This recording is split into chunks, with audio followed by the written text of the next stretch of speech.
Je suis avec Julien Cernobori et on va faire un petit point parce que ça fait longtemps qu'on ne s'est pas parlé. La dernière fois, il y avait pas mal de choses que tu m'avais racontées. Là, il y a eu pas mal d'évolutions. Donc déjà, on va commencer par ton premier podcast qui s'appelle Super Héros.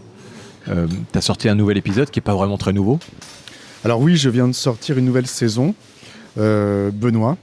C'est une saison que j'avais enregistrée en même temps que la première saison, Hélène. Et je trouvais que les histoires étaient quelque part un peu trop proches. Donc je l'avais mis dans un tiroir, je l'avais gardé dans un tiroir, cette histoire de Benoît. Et j'ai mis du temps à la sortir, d'autant plus que je suis, même si on ne le comprend pas forcément, je l'ai un peu caché, mais là je le dis, je suis un des protagonistes de l'histoire. Et du coup j'ai mis du temps avant de la sortir, et là j'ai senti que c'était le bon moment. Et je l'ai délivré de mes tiroirs. T'en as d'autres en attente de super-héros ? Tu veux continuer le plus longtemps possible, mais sans te mettre de pression ? Oui, c'est ça, c'est au gré des rencontres finalement. Et il n'y a pas longtemps, il y a un ami qui m'a dit « Écoute, il faut que je te présente quelqu'un qui a besoin de raconter son histoire ». Donc j'ai rencontré ce quelqu'un en question qui s'appelle Julian. Et je l'ai enregistré au mois de mars, là. Et j'ai fait 13 heures d'enregistrement avec lui en plusieurs fois. Et là, je suis en train de le monter pour le sortir, je pense, début 2024, dans le premier trimestre. Comment tu choisis les histoires et pourquoi tu choisis telle ou telle histoire ? Est-ce que c'est celles qui viennent à toi et tu dis « celle-là, je la sens » ? Est-ce que tu en refuses ? Ou comment tu fais pour... parce que toutes les histoires de super-héros sont quand même impressionnantes. Alors, c'est des histoires de monsieur et madame tout le monde, monsieur et madame tout le monde, mais qui ont des vies incroyables. Oui, alors, je les choisis pas, ces histoires. C'est-à-dire que c'est vraiment ce qui vient à moi, comme tu disais. C'est les gens que j'ai dans mon entourage. Toi, tu pourrais faire partie, je suis sûr, des super-héros. Parce que je pense que chacun a une histoire... Chaque existence a une dramaturgie, finalement. Oui, mais il faut qu'il y ait cette dramaturgie, parce que des gens qui n'ont pas forcément une dramaturgie. Oh, si on cherche bien, si on écoute bien, si on enregistre longtemps, on la trouve. Après, il y a des vies qui sont moins spectaculaires que d'autres. Mais je pense que c'est tout ce temps passé à interviewer qui fait émerger cette dramaturgie. Après, le montage, quoi. Il faut vraiment trouver un fil narratif, un squelette, une dramaturgie au montage, quoi, qui va un peu ériger ça en histoire, quoi. Combien d'heures en moyenne sur un épisode, sur une saison, pardon, donc, puisque c'est une saison, c'est plusieurs épisodes de la même personne. Ça te prend combien de temps et t'as combien de rush, mais très rapidement, quelques chiffres ? Souvent, j'ai souvent 13 heures de rush, parfois moins. Vanessa, c'était 7 heures. Et ensuite, au final, c'est un peu moins de 2 heures, découpé en épisodes. Ce que je diffuse dure 2 heures. Et que tu agences pour qu'il y ait toujours, à la fin de l'épisode, envie d'aller chercher l'autre, donc ce cliffhanger. Et donc, tu peux mélanger des morceaux de plusieurs épisodes, aller chercher des éléments que tu as à la fin et que tu ramènes devant, c'est ça ? C'est toi qui crée après toute la partie storytelling ? Oui, disons que quand je demande aux gens de me raconter leur vie, les souvenirs ne sont pas déjà ordonnés. Tout ne vient pas sous forme de récit. Les souvenirs, il y a des choses qu'on oublie, puis finalement, je demande aux gens de raconter d'abord leur enfance, et puis ensuite leur adolescence et leur âge adulte. Je prends les choses chronologiquement. Mais il se peut que pendant qu'ils me racontent l'âge adulte, ils aient un souvenir de l'enfance qui revienne, qu'ils avaient oublié de me raconter. Donc dans ce cas-là, ça arrive de façon un peu anarchique. Et moi, je dois remettre de l'ordre là-dedans.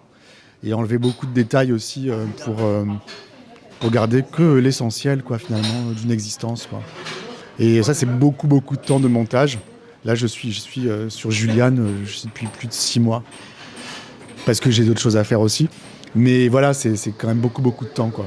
Alors justement, la transition est toute trouvée et j'ai une transition dans la transition, c'est est-ce que tu pourrais ou tu as eu déjà des personnes que tu as rencontrées dans Cerno, donc ton autre podcast, qui est le podcast au long cours que tu animes et qui t'anime, des personnes qui pourraient être des super-héros et que tu aurais envie d'avoir dans super-héros ?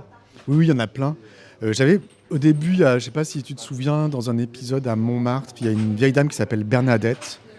Je me souviens qu'elle racontait, elle disait, moi si ma vie était à refaire, je crois qu'elle avait été postière moi j'aurais pris un sac de préservatifs et j'aurais fait le tour du monde. C'était une vieille dame qui disait ça. J'avais trouvé ça super comme formule. Et je lui avais demandé si elle voulait me raconter sa vie et tout ça. Et ça avait été compliqué. Elle était, je pense, trop âgée pour avoir le courage de faire ça. Mais régulièrement, ouais, je me dis, ouais. Et quelque part, presque toutes les personnes que j'interviewe, j'aurais envie vraiment de creuser et ouais, d'en faire des super-héros. Après, voilà, super-héros, ça me prend tellement de temps que je pourrais pas en faire tout le temps. C'est ça le seul problème, quoi. Alors on va passer sur Cerno, enfin sur toutes tes activités aujourd'hui. Comment ça se passe Cerno? Il y a eu quand même un petit virement qui s'est passé. Peut-être après l'épisode 100 ou peut-être avant, je me rappelle plus. En tout cas, on l'a senti et tu l'as senti aussi avec des changements. Où est-ce que tu en es aujourd'hui et comment ça se passe concrètement pour Cerno et pour ton modèle économique, pour l'avenir? Comment tu vois les choses?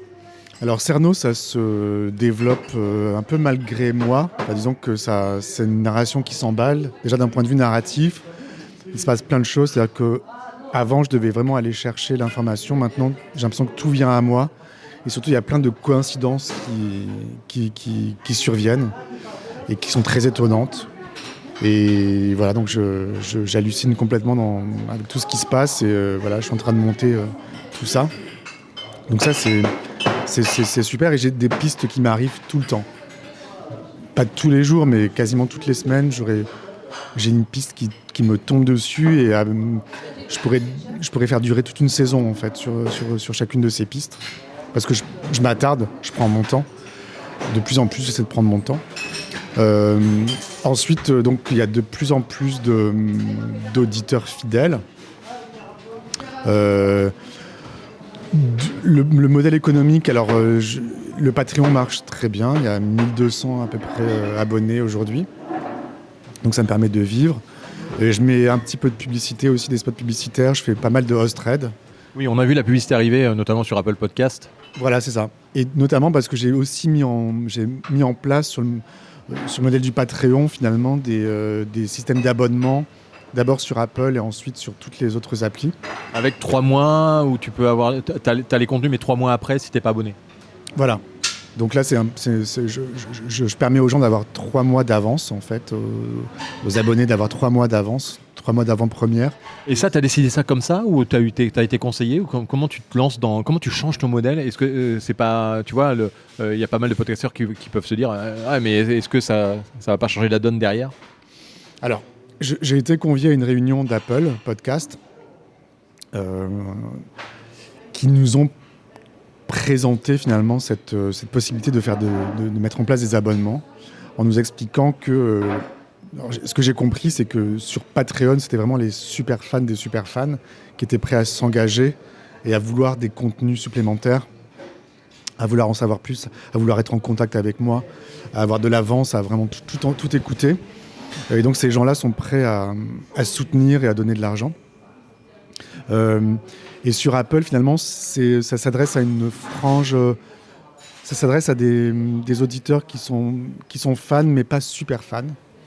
Et qui ont envie peut-être d'aller un petit peu plus loin, mais sans exagérer, quoi. Et du coup, voilà, c'est assez facile en un clic de s'abonner et d'avoir accès à l'épisode suivant. Et du coup, moi, c'est important pour moi de diversifier toutes mes sources de revenus parce que le Patreon marche très bien, mais c'est beaucoup de travail. Donc, ça veut dire qu'il faut que ce soit viable à long terme et que j'ai un salaire correct déjà pour rémunérer mon travail qui est énorme et aussi pouvoir me faire aider, pouvoir... je sais pas, acheter du matériel, tout ça. Donc ça, c'est important que mes revenus se diversifient. Donc voilà, donc j'ai mis en place ça, c'était tellement facile. Après, Apple conditionnait un peu les mises en avant. Apple est une application qui est très prescriptrice de podcasts. Hein. Finalement, c'est sur Apple que j'ai l'essentiel de mes écoutes. Et un truc qui marche très bien pour que le podcast soit connu, c'est les mises en avant.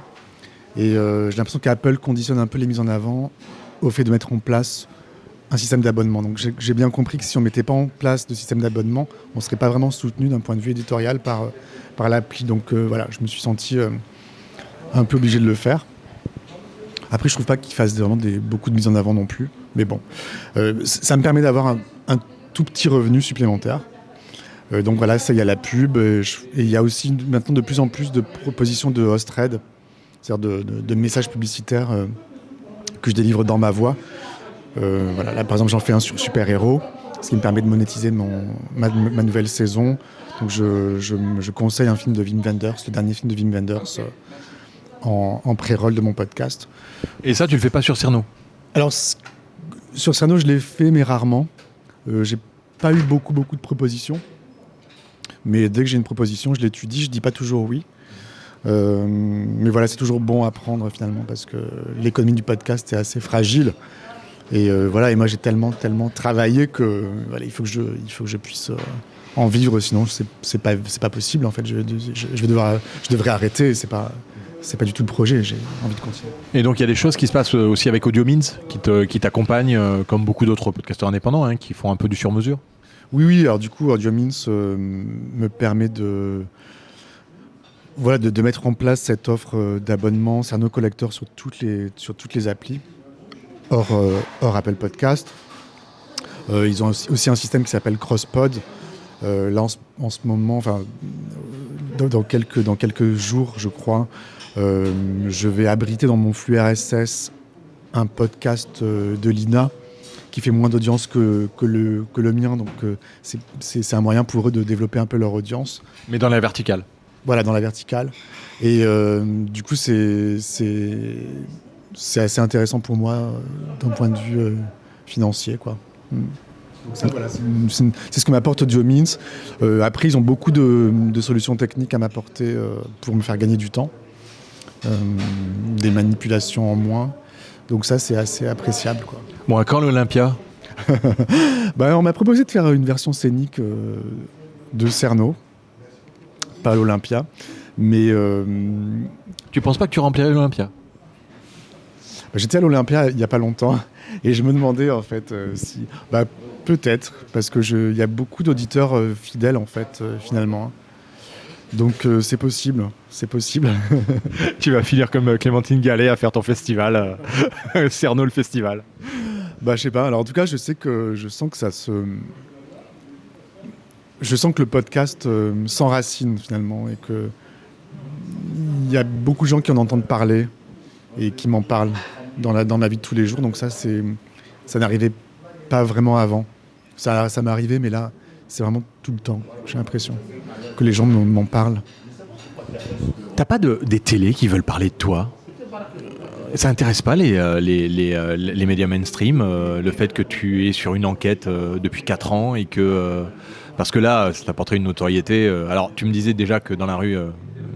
certains te reconnaissaient, là ça serait... Est-ce que vraiment c'est à te souhaiter, je sais pas, mais c'est vrai qu'on parle très peu de podcasts natifs sur les médias mainstream. Oui, c'est vrai. Je passe parfois on parle de moi à la radio, dans la radio publique sur France Inter, ce qui est très bien pour mes audiences. Je sens tout de suite une différence et c'est comme ça que les audiences se construisent. Et en télé, j'ai eu un reportage dans Télématin il y a très longtemps, au tout début. Mais sinon, effectivement... Parce que t'as personne qui va chercher non plus. Non, c'est vrai. Parce qu'en général, c'est ça, c'est souvent en allant chercher qu'on récupère. D'autres projets parallèles liés à Cerno ou à Super Héros? Ou un nouveau podcast? Alors, oui. J'ai eu une proposition assez intéressante d'adapter Cerno en fiction pour la télé. Donc ça, c'est en étude, on travaille avec des producteurs, on rencontre des réalisateurs, des scénaristes. J'ai aussi un projet de BD que j'ai pas vraiment eu le temps de mener à bien, mais qui est assez intéressant. Et j'ai d'autres envies de podcast aussi, mais comme je manque de temps, je sais pas comment je vais pouvoir faire. Mais c'est dans un coin de ma tête et je suis prêt à m'y mettre là quand même. Ça va prendre du temps, je pense. Tout prend du temps avec moi. Bon voilà, c'était un petit point sur la situation, donc voilà, faut continuer à aller écouter podcast. On en est au 117, 18. Oui, sur le flux public, on en est au 112. Je suis en train de monter pour mes abonnés le 120e. Donc ça commence à faire. Merci. Merci à toi.